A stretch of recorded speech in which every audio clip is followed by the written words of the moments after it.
When I was younger, I always woke up to the news on the television. My mom loves the news, specifically the Today Show. Um, but as we would watch the news, I always heard about national debt. I had an idea of what it was, I didn't know what it meant, but I knew it was something big. As I learned what national debt was, and as I've gotten older into my adult years, it's something I've noticed we don't talk about, which is so bizarre to me because it affects us now more than it ever has before. In 2023, the federal government spent $659 billion paying interest on the national debt.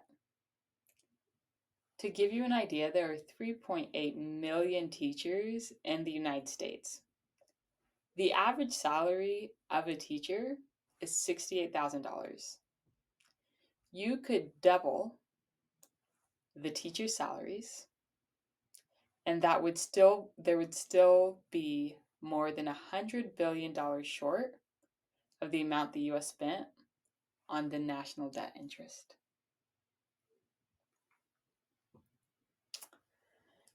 So raise your hand if in the past year you have felt the decrease in the value of a dollar. I have. I've also come to the realization that my dollar will never stretch as far as my parents did, no matter what I do. If you had to cut out some luxury spending, like maybe your weekly trip to Chick-fil-A, or you've just had to tighten the belt on your budget overall, this is in part of the national debt. You're probably asking, but how? So let's do a quick and dirty version of national debt history. The 13 colonies fought a Revolutionary War. They did not have the money to pay for it, so they borrowed money from a couple of other countries. Then, once the Revolutionary War was fought and won, the country came out, the leaders, and said, hey, just so you know, after this war has been fought, we're $43 million in debt, so we're going to increase taxes. Then Alexander Hamilton, he is the guy on the $10 bill, also known as the father of national debt. He came up with a financial plan, which entailed that we would take on more debt as a nation. And that's how we have the central bank and a national debt. Well, from the 1850s to the 1950s, debt is driven mostly by war. Yeah, the Great Depression is in there somewhere, but a lot of the spending is for war. Well, then you have the 1960s to 1970s. That's when you have more spending on military, fancy government operations. Debt is becoming more normalized. 1980s to 1990s, debt is a part of the culture. You have very expensive government spending and plans that cost a lot of money. You're spending more money on the war. 2000s, 9/11 happens. We have inflated our government spending and our war spending and our military spending and our intelligence spending with debt. We have financed all of this with debt. Well, we all know how loans work. The more money you borrow, the more money you have to pay back in interest. So we're just creating more debt for ourselves. From this visual, we can clearly see that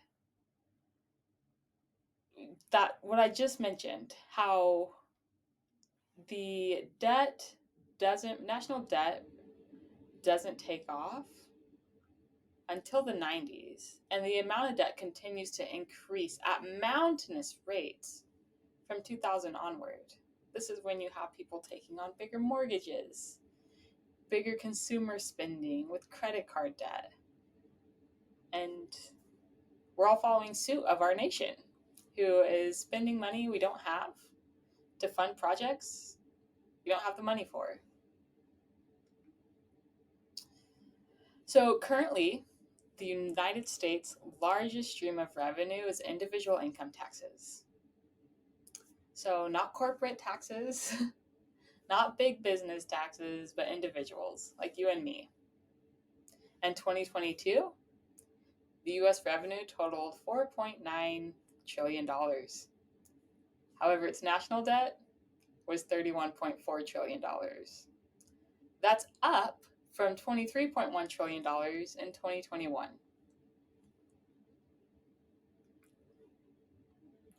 So now that we know how the United States has accumulated its national debt, how much we owe, and how much interest costs on that debt, why does it matter? I didn't create the debt.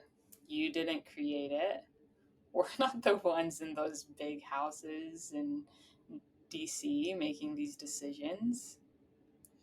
And it looks like the revenue deficit, we're not going to pay back that debt anytime soon. So why? Why even care? Well, let's go back to the first slide.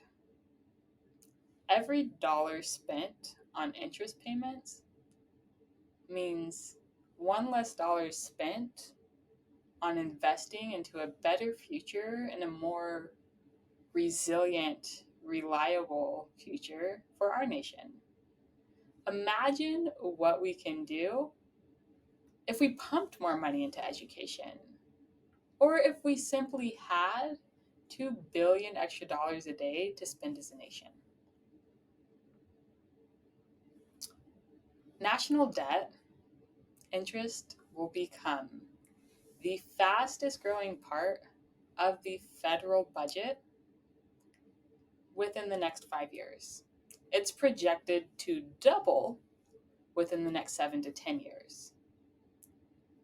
Of course, the fix isn't going to be instantaneous.